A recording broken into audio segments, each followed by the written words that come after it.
की आवाज़ media network में आपका खैर मकदम है। जमीयतुल उलमा हिंद का क्या कहना है तबलीग जमात के बारे में? एक प्रेस कॉन्फ्रेंस से खिताब करते हुए जमीयतुल उलमा के महाराष्ट्र के जिम्मेदार जनरल सेक्रेटरी हलीमुल्लाह कासमी ने क्या कहा, ये सुनिए। उससे कबल हम ये बताते चलें कि आज जमीयतुल उलमा के जिम्मेदारान ने शहर औरंगाबाद का दौरा किया। इस दौरे के दौरान हलीमुल्लाह कासमी के साथ मुफ्ती हफीजुल्लाह नाज़िम तंजीम जमीयतुल उलमा महाराष्ट्र, हाफिज़ मोहम्मद आरिफ अंसारी रुकन शूरा महाराष्ट्र, हाफिज़ अब्दुल अजीम शाह शहर सदर, हाफिज़ इकबाल अंसारी नायब सदर शहर, खदीर मौलाना के अलावा दीगर जमीयतुल उलमा के जिम्मेदारान मौजूद थे। जहां प्रेस ने बहुत से सवालात किए, उसमें एक सवाल ये भी था कि जब मौलाना हलीमुल्लाह कासमी ने कहा कि तबलीग जमात को मीडिया ने बदनाम करने की कोशिश की, इस ताल्लुक से क्या कहा उन्होंने, सुनिए प्रेस कॉन्फ्रेंस में। जिनको ये कहकर बदनाम किया गया कि उनकी वजह से कोरोना फैला और कोरोना जिहाद का एक प्रोपेगेंडा किया गया, हमने ये देखा कि वो सड़कों पर उतर आए और अपने इन भाइयों की मदद की उन्होंने, और जमीयत उलमा भी पीछे नहीं रही। मैं महाराष्ट्र की बात करता हूं क्योंकि मैं जमीयत उलमा महाराष्ट्र का एक खादिम हूं और यहाँ जो सूरत हाल थी, जमीयत के लोगों ने क्या काम किया, वो मैं जायजा लेता रहता था। मैं ये कहता हूं कि तकरीबन जमीयत उलमा ने इस मौके पर 20 से 25 करोड़ रुपए की मदद लोगों की हमारी हर यूनिट ने की, खतरात मोल लिए। यहां तक कि बाद मकामात पर तो लोगों ने अपने घर की मैयत को दफन करने से और उनका अंतिम संस्कार करने से इनकार कर दिया। हमारे लोग सामने आए और उन्होंने ले जाकर के तदफीन की और अपने भाइयों की मैयत का अंतिम संस्कार किया। ये माहौल देखने को मिला। इंसानियत के जो मनाजिर इस मौके पर देखने में आए, उसने ये बता दिया कि हमारे मुल्क में जो प्यार और मोहब्बत का माहौल है, मुट्ठी भर चंद लोग उस प्यार और मोहब्बत के माहौल को खत्म नहीं कर सकते। यहाँ की मिट्टी प्यार और मोहब्बत अपने अंदर रखती है और प्यार और मोहब्बत ही यहाँ का मिजाज है।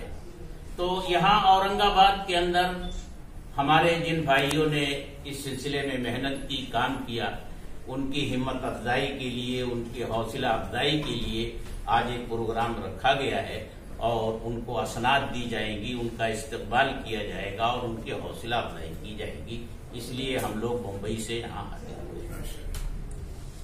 मौलाना, आपने कहा कि तबलीग जमात को बदनाम करने की कोशिश की गई, ठीक है, लेकिन कोर्ट ने क्लीन चिट दे दिया, तो उसके बाद भी आप ये कहेंगे कि बदनाम करने की कोशिश की गई या बदनाम किया गया? कोर्ट का फैसला कितने महीनों के बाद आया? जिन्हें अपना काम करना था मीडिया के जरिए, खासतौर से इलेक्ट्रॉनिक मीडिया के जरिए क्या तूफान बर्पा किया गया, उससे हम सब वाकिफ हैं। जो बदनामी होनी थी वो तो हो चुकी। अब जो अदालतें कर रही हैं वो उस दाग को धोने की कोशिश हो रही है। लेकिन अदालतों का जहां तक मसला है, एक बात मैं जरूर कहूंगा कि जमीयत उलमाए हिंद ने उसी वक्त जब तबलीगी जमात को और उसके मरकज को बदनाम किया जा रहा था मीडिया में, सुप्रीम कोर्ट में अर्जी दाखिल की, मीडिया को लगाम दी जाए। ये बेसरोपा बातें जो कह रही हैं, लेकिन हुआ क्या? आज तारीख पे तारीख पढ़ती जा रही है और उसको आगे बढ़ाया जाता है। अब जाकर के हमारे वहां के चीफ जस्टिस ने फटकार लगाई है हुकूमत को। हुकूमत ने तो सुप्रीम कोर्ट का मजाक बना दिया। जवाब दाखिल करने के लिए जब सुप्रीम कोर्ट ने कहा तो बी ग्रेड और सी ग्रेड के ऑफिसर को जवाब दाखिल करने के लिए पेश कर दिया अदालत में, जिस पर हमारे चीफ जस्टिस बहुत बरहम हुए और 2 हफ्ते का उन्हें वक्त दिया कि یہ گول مول جواب نہیں چلے گا.